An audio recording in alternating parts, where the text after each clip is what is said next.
in California where it never rains. Salut les amis, voilà c'est Romain, j'espère que vous allez bien. Aujourd'hui, petite vue sympa avec un beau moteur là qui est passé. Voilà, derrière moi, le musée Aéroscopia à Toulouse. J'espère que ça vous plaît. Mettez-moi dans les commentaires si vous aimez bien. Et voilà, aujourd'hui je voulais vous présenter alors comment on peut vendre ses photos sur internet. Donc c'est important, j'ai pris des petites notes là, en même temps je vais les lire. Donc dans la description là, juste en bas de la vidéo, il y aura les sites que je vais vous marquer, que je vais vous citer. Donc ce qui est important, déjà il faut proposer des photos de bonne qualité, ça c'est sûr. Et donc dans ma communauté, là, dans les passionnés voitures, motos et tout ce qui est à moteur, en fait il y a des gros passionnés qui ont des super appareils photo et je leur conseille à chaque fois de vendre. Donc ce qui est bien, c'est que vous avez la possibilité de les vendre en fait sur des interfaces préconçues.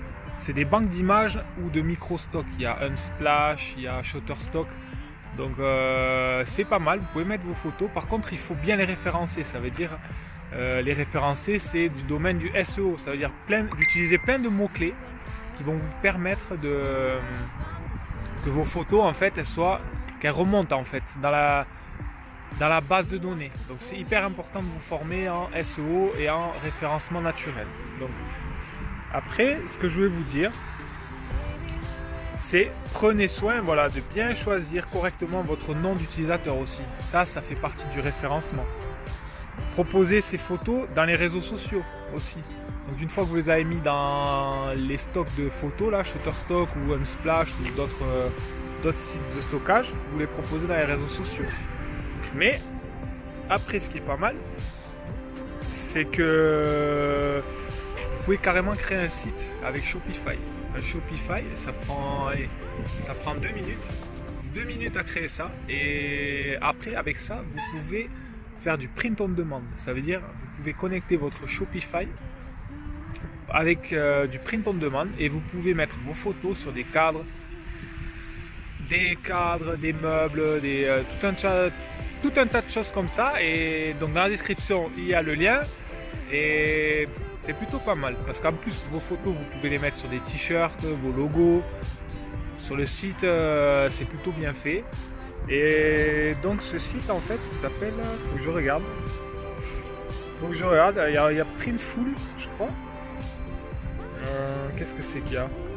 Bon, il y en a plein de print on demand. Mais ceux qui fonctionnent le plus c'est Printful, ouais c'est ça. Par contre il faut faire, voilà. Ça c'est important, il faut vraiment faire attention où c'est imprimé.